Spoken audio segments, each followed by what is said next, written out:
যে মৃত্যুৱে অমৰ কৰে কাৰোবাক।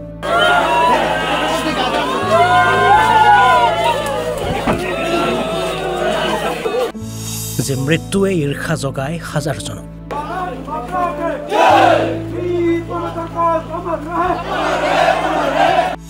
যে মৃত্যুক জিনাৰ হাবিয়াস থাকে সকলোৰে আৰু সেই মৃত্যুক জিনি স্বগৃহত উপস্থিত হ'ল শ্বহীদ প্ৰাণেশ্বৰ কোচ।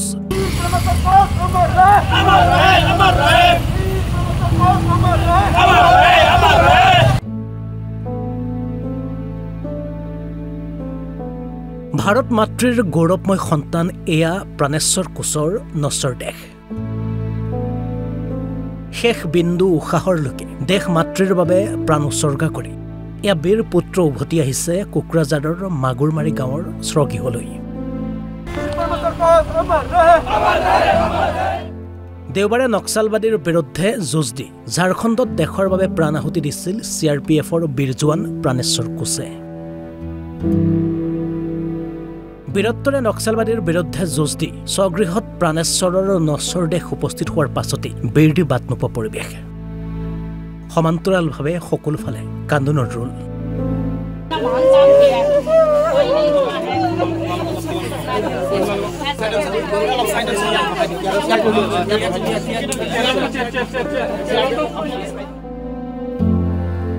অৱশেষত ৰাষ্ট্ৰীয় মৰ্যাদাৰে এনেদৰে CRPFৰ ফালৰ পৰা শেষ শ্ৰদ্ধাঞ্জলি জনোৱা হয় বীৰ জোৱান প্ৰাণেশ্বৰ কোচক।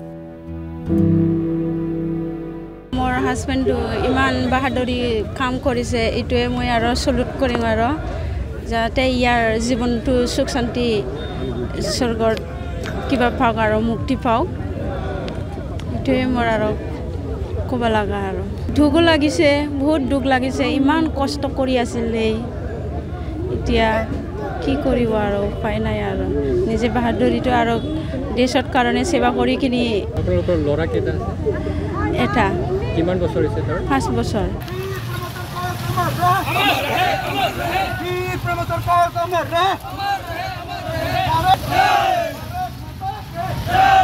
মই পিতৃ হৈ ল'ৰাটোৰ কাৰণে খুব গৌৰৱান্বিত কৰিছোঁ।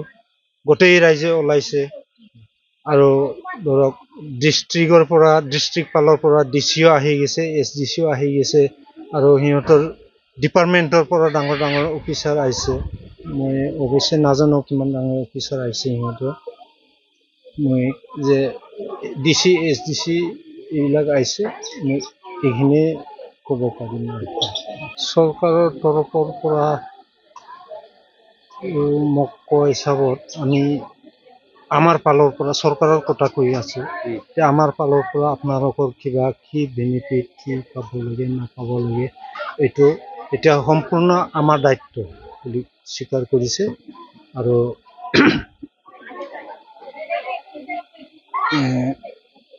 এনেকুৱাকৈ স্বীকাৰ কৰিছে আৰু আপোনালোকে অফিচৰ লগত যোগাযোগ কৰিব নালাগে, আমি নিজে আহি যাম ঘৰত, আমি যিমান পাৰে সহায় কৰি থাকিম, এইটো কাম চেছ নোহোৱালৈকে আপোনালোকে কষ্ট কৰিব নালাগে, এনেকৈ কৈ মোক বুজাই দিছে। আৰু চাকৰি দিব আৰু কিবা চাকৰি দিবতো কৈ আছিল। মোৰ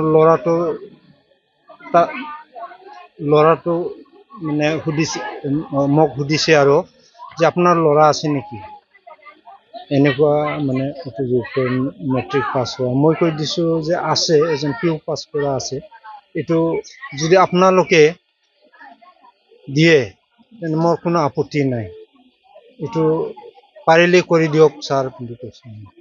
CRPFটো লৈ যাব নেকি? আৰু এতিয়াতো মই ভালকৈ ক'ব নোৱাৰিম এইটো, কিন্তু মোক খালি সুধিছে আপোনাৰ এনেকুৱা উপযুক্ত ল'ৰা আছে নেকি মেট্ৰিক পাছ, এইটো সুধিছে আৰু মই কৈ দিছোঁ যে আছে, এজন PU পাছ কৰা আছে।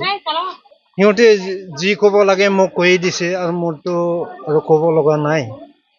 এই প্ৰাপ্যখিনি চৰকাৰ নিজেই স্বীকাৰ কৰিছে, আপোনালোকে কষ্ট কৰিব নালাগে, আমি খবৰ লৈ থাকিম, আমাৰ দায়িত্ব আমি মানে কৰিয়ে থাকিম আৰু কৰি দিম বুলি কৈছে।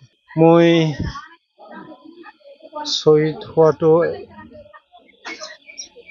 একফালৰ পৰা দুখ লাগিছে আৰু একফালৰ পৰা উগ্ৰপন্থীৰ লগত যিটো যুঁজ বাগৰ কৰিছে এইটো মই মানে খুব গৌৰৱ অনুভৱ কৰিছোঁ আৰু যিহেতু দেহৰ কাৰণেইতো কৰিছে তাৰ কাৰণে মই গৌৰৱান্বিত আৰু লাষ্টলৈকে মানে উগ্ৰপন্থীৰ লগত যুঁজি নিজে প্ৰাণ আহুতি দিব লগা হ'ল।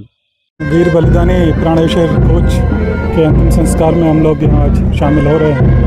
कल प्रातःकाल एक खुफिया सूचना मिली थी कि कुछ नक्सली बोकारो के जंगल में इकट्ठे हुए हैं। इसमें ये अभियान CRPF द्वारा चलाया गया था।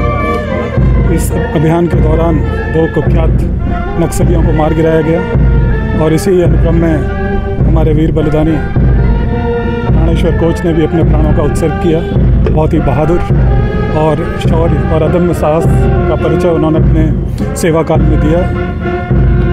DG CRPF की तरफ से और पूरे देश की तरफ से हम उनको आज नमन करते हैं। फैमिली CRPF फैमिली का वो हिस्सा है और पूरा CRPF बल उनके साथ हमेशा खड़ा रहेगा। जो उनके स्वत्वों का भुगतान होना है, जो उनको नौकरी का प्रावधान है केंद्रीय सरकार की तरफ से भी और असम सरकार की तरफ से भी उनको एक नौकरी का ऑफ़र हुआ है। असम सरकार ने 50 लाख रुपए की घोषणा की है और साथ ही CRPF की तरफ से भी हमेशा उनका साथ, परिवार का साथ हम लोग खड़े रहेंगे।